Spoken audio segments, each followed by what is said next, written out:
68 years of hiccups.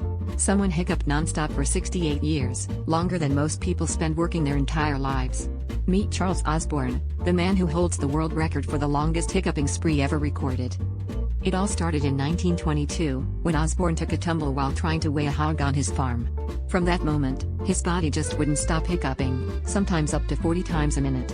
Doctors tried everything, but nothing worked. Over the decades, he hiccuped an estimated 430 million times. That's not a typo, millions. He managed to get married twice, raise kids, and live a full life, all while hiccuping day and night.